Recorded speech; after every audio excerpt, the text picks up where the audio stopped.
उत्तराखंड सरकार के 4 साल पूरे, सरकार ने गिनाई 4 साल की उपलब्धियां। बीजेपी प्रदेश अध्यक्ष मदन कौशिक ने प्रेस वार्ता कर साझा की सरकार की योजनाएं। पेयजल मंत्री बिशन सिंह चूफाल पहुंचे काशीपुर, पार्टी कार्यकर्ताओं और पदाधिकारियों ने किया जोरदार स्वागत। बिशन सिंह ने पानी फ्री देने के आम आदमी पार्टी के वादे पर किया पलटवार। प्रेमनगर आश्रम में भगवान बद्रीनाथ और हनुमान जी की धर्म ध्वजा स्थापित। कैबिनेट मंत्री सतपाल महाराज और पूर्व कैबिनेट मंत्री अमृता रावत रहे मुख्य यजमान। और 1,84,00,000 की लागत से बने नवनिर्मित ब्लॉक भवन का उद्घाटन। सितारगंज विकासखंड के ग्राम सिसोना में विधायक सौरभ बहुगुणा ने किया उद्घाटन।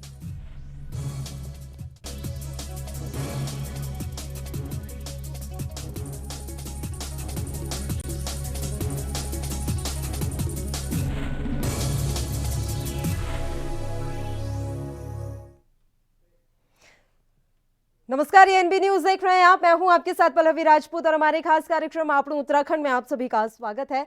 चलिए रुख करते हैं खबरों का। उत्तराखंड में बीजेपी सरकार के 4 साल आज पूरे हो चुके हैं, जिसके बाद बीजेपी के प्रदेश अध्यक्ष मदन कौशिक ने प्रेस वार्ता करते हुए सरकार की 4 साल की उपलब्धियों का बखान किया। उन्होंने अपने बयान में कहा कि बीजेपी के 4 साल बेमिसाल रहे हैं। तमाम तरह की योजनाएं सरकार ने चलाई हैं और तमाम लोगों को रोजगार देने का काम सरकार ने किया है। साथ ही उन्होंने कहा कि 2022 में भी उत्तराखंड में बीजेपी की पूर्ण बहुमत से सरकार बनेगी।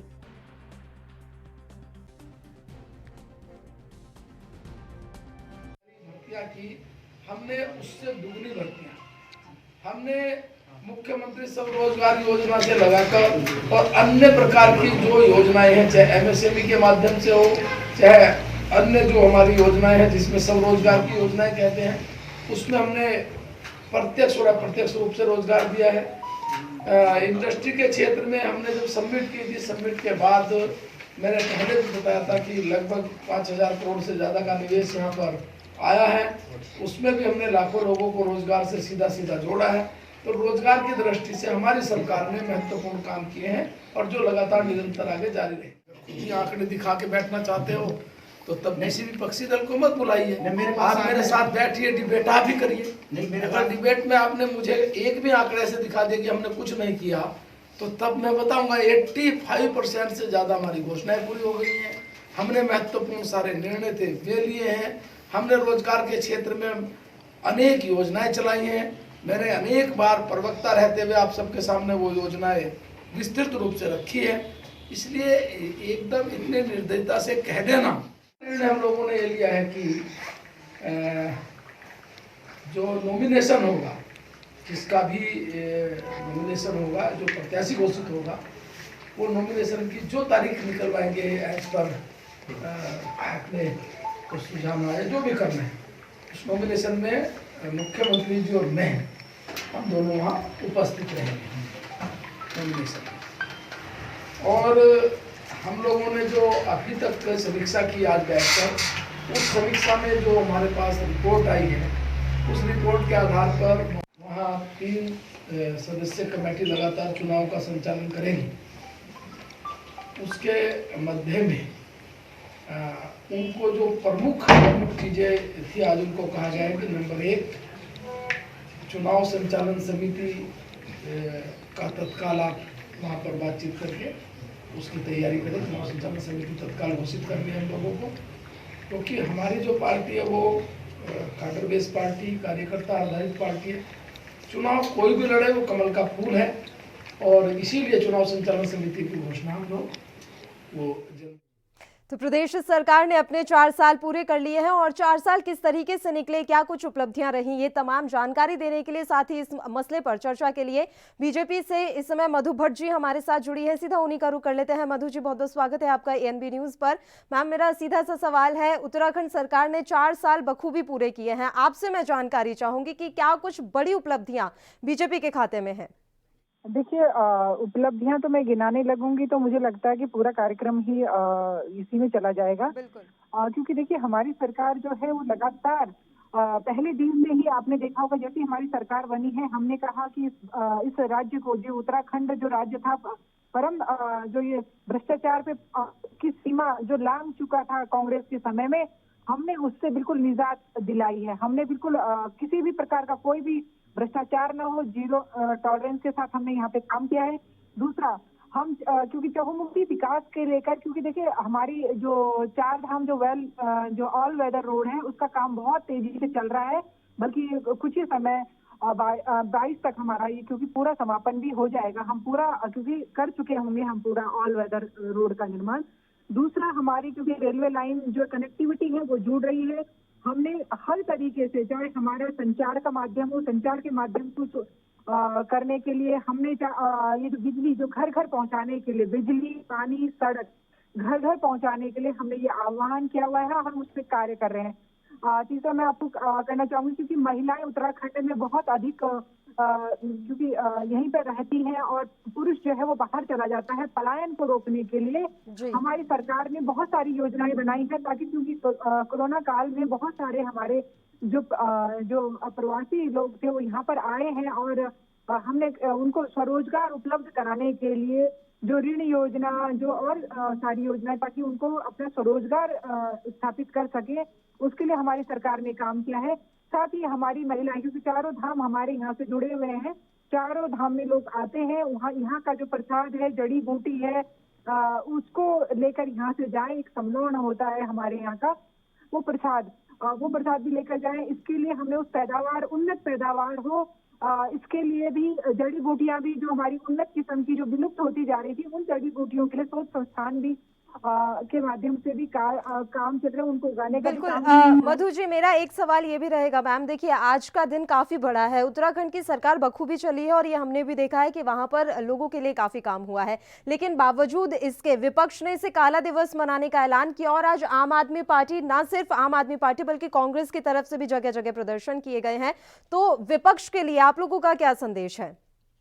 और देखिए, विपक्ष को पूरा समय दिया गया था। जब विपक्ष सत्ता में थी तो वो अपना काम दिखाती, लेकिन उनको जनता समझ चुकी है कि उन्होंने कोई भी किसी भी प्रकार से कोई भी जनहित में कोई कार्य नहीं करे हैं। अगर मैं कहूँ कि कांग्रेस की सत्ता यहाँ पर पिछले रही है तो पिछले सालों रही है, सीधे राज्य बनते ही तो क्योंकि हम लोगों ने तो राज्य हमारी 24 दलों के बावजूद माननीय अटल बिहारी वाजपेयी जी ने हमको राज्य बनाया, विशेष राज्य का दर्जा दिया। लेकिन कांग्रेस जब सत्ता पर आरूढ़ हुई तो उसके बाद यहाँ की अनेक तरह की जन समस्याएं यहाँ पर उत्पन्न हुई, उन्होंने कोई भी काम नहीं किया। उनको भी 10 वर्ष का कार्यकाल यहाँ पे उत्तराखंड में मिला है और मैं कहूँ 60 साल तो कांग्रेस तो सत्ता में रही है पूरे देश में, लेकिन क्या काम किए हैं आज आप देखेंगे। ये पूरा जो भारत की समस्याएं हैं उन समस्याओं को दूर करने में ही हम उनको उन समस्याओं से ही जो है हम पूरे जो हमारा आम जनमानस है उससे मुक्ति दिलाने का प्रयास कर रहे हैं। भ्रष्टाचार के चरम सीमा पे उससे मुक्ति दिलाने का प्रयास कर रहे हैं। आप देखिए कि कहाँ कोई 4 सालों में कोई भी घोटाला हुआ है? किसी भी प्रकार का कोई घोटाला नहीं हुआ, सिर्फ काम काम काम, और हम काम ही कर रहे हैं और जनता इसको जानती है। गैरसैंण का मुद्दा था, हमने गैरसैंण बिल्कुल हमने वहाँ पे ग्रीष्मकालीन राजधानी जो हमने कही थी, हम उस ग्रीष्मकालीन राजधानी हमने वहाँ पर बनाकर दे दी है। दूसरा, क्योंकि हमने हर तरीके से आप देखेंगे पूरे चहुमुखी विकास के लिए जो विभिन्न योजनाएं हम लेकर आए थे उनमें बिल्कुल काम हो रहा है, धरातल पर काम हो रहा है। तो मैं ये कहूंगी कि क्योंकि विपक्ष के पास कोई मुद्दा नहीं रह गया, मुद्दा विहीन हो चुकी है, क्योंकि कुछ चंद लोग, क्योंकि आपस में ही इन लोगों की सहमतियां नहीं बनती, केवल आपस में ही लड़ने झगड़ने में लगे रहते हैं। इनको जनता अच्छी तरह देख चुकी है और मुझे लगता है आने वाले समय में जनता का हमें फिर अपार समर्थन मिलेगा। मधु जी, मेरा आखिरी सवाल है आपसे, जिस तरीके से लगातार ये बात कही जा रही थी कि कोरोना के काल में काफी अव्यवस्थाएं रहीं, लेकिन बखूबी प्रदेश की सरकार ने कोरोना व्यवस्थाओं को भी संभाला। अब चूंकि एक बार फिर से कोरोना का कहर बढ़ने लगा है, तो क्या सरकार के सामने नई चुनौतियां हैं? क्योंकि प्राकृतिक आपदाएं भी बीच बीच में उत्तराखंड को दहलाती रहती हैं, तो ऐसे में कोरोना को लेकर आने वाले समय में आप कुछ क्या व्यवस्थाएं करने वाले हैं? और कुंभ की तैयारियां किस तरीके से चल रही है मैम, इस पर भी हम आपसे जवाब चाहेंगे। कुंभ की तो पूरा, क्योंकि 12 वर्षों में कुंभ आता है और देखिए बहुत अच्छे से बहुत बढ़िया ढंग से कुंभ का आयोजन चल रहा है और सारे हमारे संत महात्मा बल्कि देश विदेश के जो श्रद्धालु यहाँ पर आए हुए हैं उनके लिए हर प्रकार की व्यवस्था हो, वो हमारी सरकार कर रही है। आपने देखा होगा पुष्प वर्षा भी हमने करी है। हमारे जितने भी हमारे संत अखाड़ों के जो हमारे महंत हैं और हमारे श्रद्धालु आए हैं, उनके लिए हम चाहते हैं, क्योंकि अतिथि देवो भव की जो हमारी परंपरा है, उसी परंपरा के तहत हम काम कर रहे हैं। दूसरा, क्योंकि कोविड की जो हमारी गाइडलाइन है, हम प्रत्येक नागरिक को उसका पालन तो करना ही पड़ेगा, हम उसका पालन भी कर रहे हैं और सभी, मुझे लगता है सभी लोग बहुत जागरूक हैं, उसका पालन कर रहे हैं। दूसरा, क्योंकि अब कोरोना की वैक्सीन जो आई है वो काफी मात्रा में अभी 60 वर्ष से ऊपर के लोगों को तो लग ही चुकी है या लग रही है, बिल्कुल निश्चित रूप से। लेकिन उसके बाद की भी जो हमारे जो और अन्य हैं, वहाँ वो भी लगाना शुरू कर दिए हैं। तो मुझे लगता है कि कोरोना का कोई ज्यादा भय नहीं रहने वाला, क्योंकि हम लोग उनकी अगर गाइडलाइन को फॉलो करेंगे तो बिल्कुल निश्चित रूप से किसी भी प्रकार से भयभीत होने की आवश्यकता नहीं है। बहुत अच्छी तरीके से हमारा ये महाकुंभ चलने वाला है। बिल्कुल मैम, बहुत बहुत शुक्रिया मधु जी, आप हमारे साथ जुड़े इस मसले पर चर्चा करने के लिए। इस समय विनय गोयल जी भी हमारे साथ जुड़ गए हैं, जो कि प्रदेश प्रवक्ता हैं भारतीय जनता पार्टी के। विनय गोयल जी, स्वागत है आपका एएनपी न्यूज पर और आपको बधाई। 4 साल के कार्यकाल पूरा कर चुके हैं आप लोग। भारतीय जनता पार्टी ने 4 साल का कार्यकाल पूरा किया है। बड़ी बड़ी उपलब्धियां हम आपसे जानना चाहेंगे। हालांकि मधु भट्ट जी हमारे साथ जुड़ी थी, उन्होंने काफी कुछ जानकारी साझा भी की है। आपसे भी हम समझना चाहेंगे सर, आने वाले समय में और क्या कुछ आप लोगों ने एजेंडा तय किया हुआ है प्रदेश के विकास के लिए? देखिए, धन्यवाद सबसे पहले तो आपका बधाई देने के लिए। और दूसरा, मैं आपको ये बताना चाहता हूँ कि जब से उत्तराखंड में भारतीय जनता पार्टी की सरकार आई है, तब से लगातार विकास के कार्य बहुत तेज गति से हो रहे हैं। और अगर आप थोड़ा सा पीछे जाएं और आज से 4 साल पहले की स्थिति के बारे में अनुमान लगाएं या उस पर नजर डालें, तो आपको ये पता लगेगा कि पूरे प्रदेश भर में सड़कों के बहुत बुरे हाल थे। हमारे, अगर मैं देहरादून की बात करूं तो देहरादून के जितने भी प्रवेश द्वार थे, चाहे वो सहारनपुर रोड हो, चाहे वो हरिद्वार रोड हो, चाहे वो चकराता रोड हो, सभी रास्तों पर घंटों जाम लगने की स्थिति थी और वहाँ लोग बहुत परेशान होते थे। लेकिन आज ऐसी कोई स्थिति नहीं है, बड़ा सुगम यातायात है और बड़ी अच्छी व्यवस्थाएं हुई है, समय से पहले हुई है। और जो हमारा एस्टिमेटेड बजट था उससे कम हुई है। और साथ ही साथ हमारी प्रदेश की सरकार ने सभी उत्तराखंड वासियों को 5 लाख रुपए तक का निःशुल्क इलाज की व्यवस्था आयुष्मान योजना के माध्यम से की है, जिसके द्वारा लगभग 4 लाख लोग अपना निःशुल्क इलाज करा चुके हैं। जो व्यक्ति हार्ट का ऑपरेशन कराने की नहीं सोच सकते थे या कैंसर का इलाज अगर उन्हें कराना पड़ता तो उनके बहुत बुरी स्थिति हो जाती और घर के सामान तक बिकने की नौबत आ जाती। ऐसे लोगों का निःशुल्क कैंसर का इलाज और हार्ट का और अनेकों किडनी का इलाज हुए हैं। और साथ ही साथ उत्तराखंड में भारतीय जनता पार्टी की सरकार आने से पहले अनेकों गांव ऐसे थे जिसमें अभी तक आजादी के बाद बिजली नहीं पहुंची थी। लेकिन आज उत्तराखंड का एक भी गांव, मैं चुनौती देके कहना चाहता हूँ, एक भी गांव ऐसा नहीं है जिसमें बिजली नहीं है। और साथ ही साथ 1,65,000 लोगों को निःशुल्क सौभाग्य योजना के अंतर्गत विद्युत कनेक्शन दिए गए हैं। लाखों लोगों को निःशुल्क रसोई गैस के कनेक्शन दिए गए हैं, जो केंद्र सरकार की योजना थी। उसके अतिरिक्त भी हमारी प्रदेश की सरकार ने भी जो उस कैटेगरी में किसी कारण से नहीं आ रहे थे लेकिन गरीब परिवार के लोग थे, ऐसे अंत्योदय परिवारों को निःशुल्क गैस के कनेक्शन देने का काम भी हमारी उत्तराखंड की सरकार ने किया है।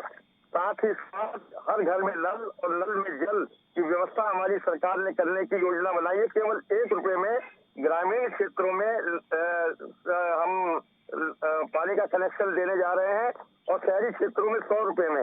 इसके साथ साथ जिन लोगों, बिल्कुल विनय जी, आपको बहुत बधाई। वाकई में भारतीय जनता पार्टी की सरकार ने काफी कुछ काम उत्तराखंड में किया है और हम यही उम्मीद करते हैं कि आने वाले समय में भी उत्तराखंड का इसी तरीके से विकास होता रहे। आपका शुक्रिया तमाम चर्चा के लिए, आप हमारे साथ जुड़े। एक छोटे से ब्रेक के लिए बुलेटिन में रुक रहे हैं, आप कहीं मत जाइएगा, फौरन हाजिर होंगे।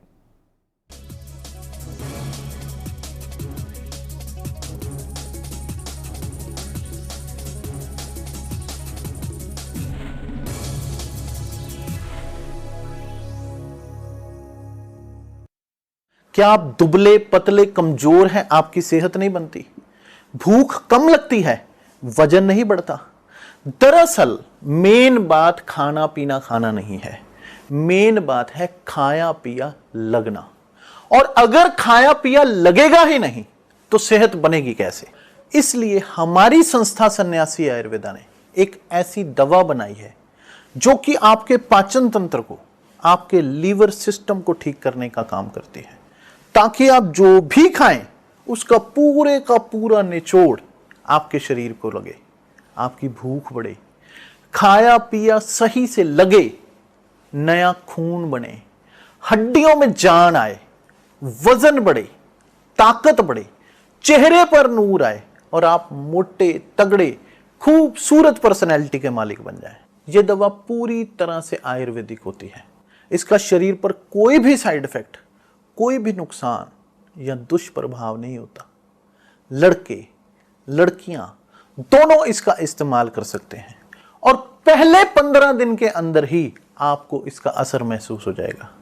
सिर्फ 650 रुपए की पूरे 1 महीने की दवा होती है और आप इसे घर बैठे 01145454545 पर फोन करके दवा मंगवा सकते हैं।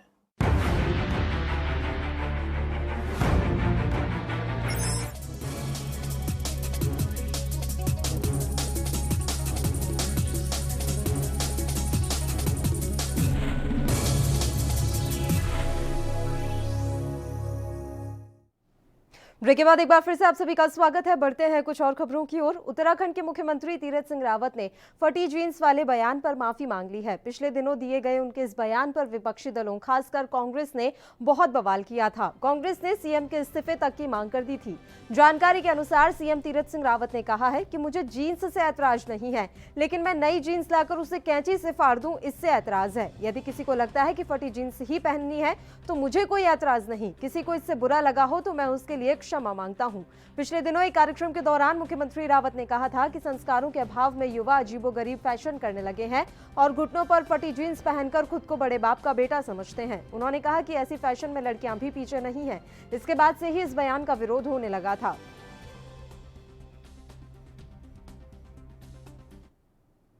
मुख्यमंत्री के महिलाओं के पहनावे को लेकर दिए गए बयान पर अब कैबिनेट मंत्री गणेश जोशी भी बचाव करते हुए नजर आ रहे हैं। गणेश जोशी ने मीडिया से रूबरू होते हुए कहा कि मुख्यमंत्री ने जो भी कुछ बयान दिया है वो गलत नहीं है। विपक्ष के पास कोई मुद्दा नहीं है, इसलिए वह तिल का ताड़ बनाने में लगे हुए हैं। आदमी की सोच सही होनी चाहिए। वहीं हम आपको ये भी जानकारी दे दें कि समाज सेवी प्रशांत भूषण ने एक ट्वीट करते हुए कैबिनेट मंत्री गणेश जोशी का वीडियो वायरल किया है, जिसमें गणेश जोशी कह रहे हैं कि महिलाओं को घर में रहना चाहिए।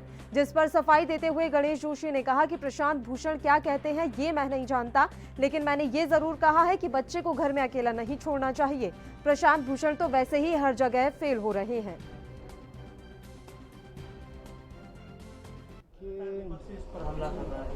अब जब विपक्ष के बाद मुद्दा नहीं होता तो कुछ ना कुछ ढूंढता रहता है। मैं तो परसों ही एक जीन्स के शोरूम का उद्घाटन किया, लिवाइस का, आपने देखा होगा। तो मेरी बेटी भाजपा की राष्ट्रीय वक्ता है, वो भी जीन्स पहनती है। तो उसमें आदमी का मन, आदमी की सोच ठीक होनी चाहिए और पहनावे से कोई फर्क नहीं पड़ता। लगता नहीं सर कि ये मामला नेशनल मीडिया पे? नहीं, देखिए, अब नेशनल मीडिया पे जब कुछ नहीं मिलेगा, अब वो तीरथ सिंह रावत के खिलाफ और कुछ तो कह नहीं सकते। उनकी ईमानदारी पर, उनके चरित्र पर, उनकी सादगी पर, उनकी सरलता पर। अब गलती से एक बिंदु कहीं मिल गया, उनका मंशा ऐसा नहीं थी, तो कुछ दिनों का रोजगार उनको मिल गया, अपना को काम कर रहे हैं। अब प्रशांत भूषण जी अब क्या कहते हैं, बेचारे कई जगह बहुत ट्राई कर लिया उन्होंने, फेल हो जाते हैं। मैंने ये कहा है, क्योंकि फौजी आदमी झूठ नहीं बोलता, मैंने ये कहा है कि माता पिता को, बच्चों को, सिर्फ मैंने ये नहीं कहा, मैंने दोनों को कहा है, माता पिता को बच्चों को समझ। बच्चा जब अकेला रहता है घर पर, अब बच्चा अकेला घर पे है, वो टीवी देख रहा है, वो टीवी के अंदर अगर वो लगातार, मैं एक मैगजीन में पढ़ रहा था कि अमेरिका के अंदर जब एक बच्चा 10th क्लास तक पहुंचता है तो 10,000 घंटे वो टीवी देख चुका होता है। और टीवी में जब वो शराब के विज्ञापन देखेगा कि साहब शराब पी रहे हैं, तो शराब पिएगा वो। इसलिए मैंने कहा कि माता पिता को बच्चों को थोड़ा सा समय देना चाहिए। बाकी कोई क्या कहता है क्या नहीं, मैं उसकी चिंता नहीं करता। अब बेचारे क्या करें, संत मोदी आजकल जहाँ जहाँ गए, पहले वहाँ बिहार में गए थे बेचारे, वहाँ कुछ नहीं कर पाए, तो हर जगह फेल हो रहे हैं। तो अब कहीं ना कोई ढूंढते रहते कि कहाँ कुछ थोड़ा बहुत गुजारा। भारतीय जनता पार्टी की प्रदेश में नई तीरथ सिंह रावत सरकार के पेयजल मंत्री बिशन सिंह चुफाल आज काशीपुर पहुंचे। काशीपुर पहुंचने पर पार्टी के कार्यकर्ताओं और पदाधिकारियों के द्वारा उनका जोरदार स्वागत किया गया। इस दौरान मंत्री बिशन सिंह चुफाल ने आम आदमी पार्टी के नेताओं के द्वारा दिल्ली की तर्ज पर प्रदेश में अपने सरकार आने पर फ्री पानी देने के मुद्दे पर हमला बोलते हुए कहा कि प्रदेश में पानी के स्रोतों में जितना पानी होगा उतना ही वह दे पाएंगे। इसलिए फ्री पानी देने के वादे को उन्होंने जनता को बरगलाने वाला वादा बताया। उन्होंने आम आदमी पार्टी को चुनावी वर्ष में बरसाती मेंढक करार दिया है। उन्होंने कहा कि आने वाले वर्ष 2022 के चुनाव के लिए विकास ही चुनावी मुद्दा होगा।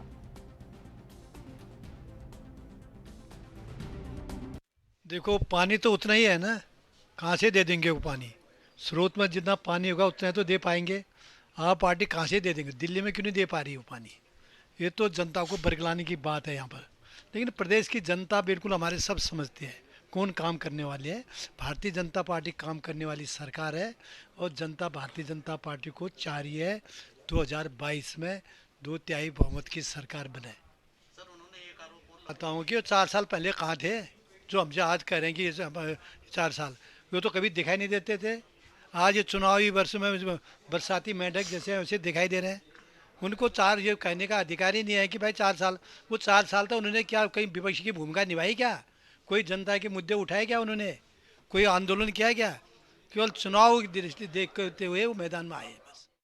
कोई यात्रा भारतीय जनता पार्टी की हमारी यात्रा है। भारतीय जनता पार्टी के हमारे यात्रा शुरू हो रही है और चुनावी वर्ष है ये, अभी उपचुनाव है, फिर दूसरा चुनाव होगा।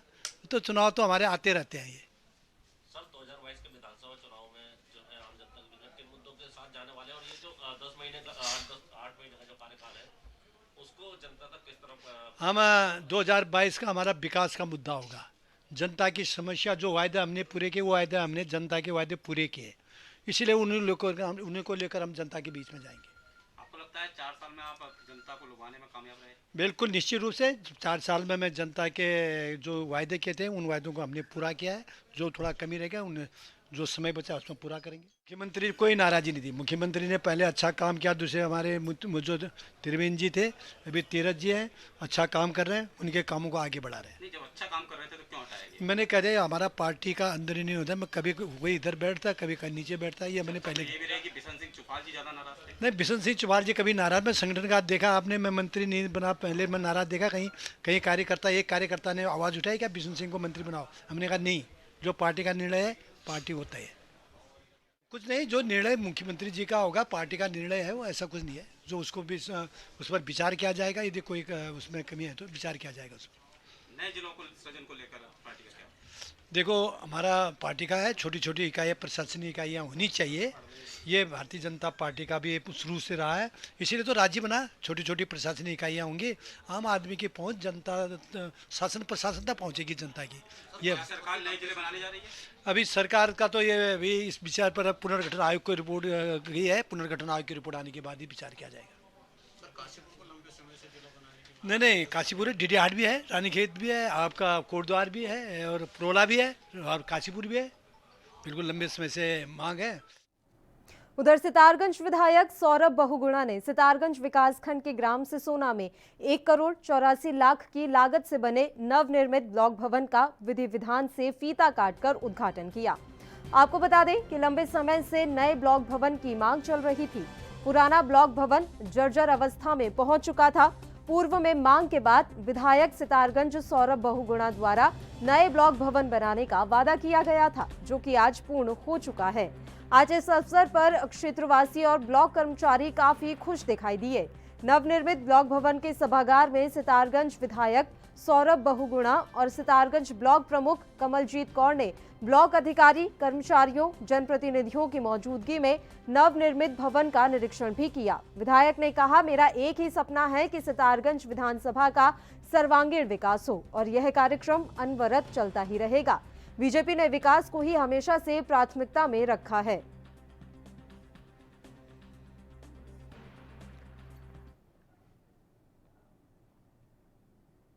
देवभूमि लोक संस्कृति विरासतीय शोभा यात्रा समिति की ओर से महाकुंभ मेले के दौरान शुक्रवार को श्री बद्रीनाथ जी और श्री हनुमान जी की पवित्र धर्म ध्वजा की स्थापना की गई। समारोह का आयोजन श्री प्रेम नगर आश्रम में किया गया। इसके मुख्य यजमान कैबिनेट मंत्री सतपाल महाराज और पूर्व कैबिनेट मंत्री अमृता रावत रहे। कार्यक्रम में ध्वजा स्थापना के लिए वैदिक रीति रिवाज से पूजा अर्चना की गई। आयोजन में स्वामी श्री हरि चेतनानंद महाराज, आईजी कुंभ संजय गुंजियाल, बीजेपी जिला अध्यक्ष डॉक्टर जयपाल सिंह चौहान मौजूद रहे।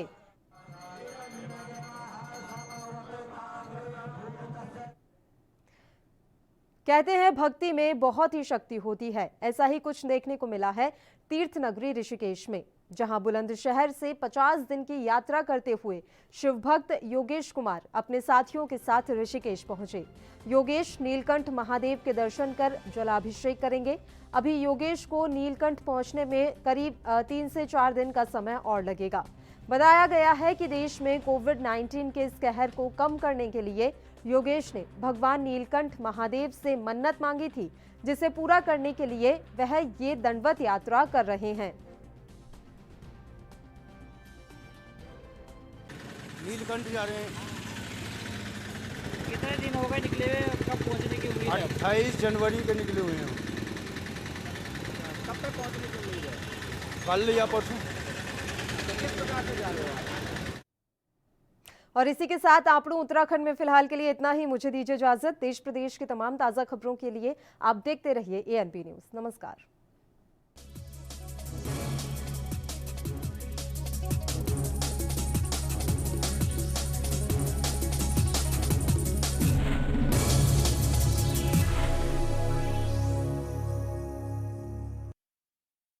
क्या आप दुबले पतले कमजोर हैं? आपकी सेहत नहीं बनती, भूख कम लगती है, वजन नहीं बढ़ता। दरअसल मेन बात खाना पीना खाना नहीं है, मेन बात है खाया पिया लगना।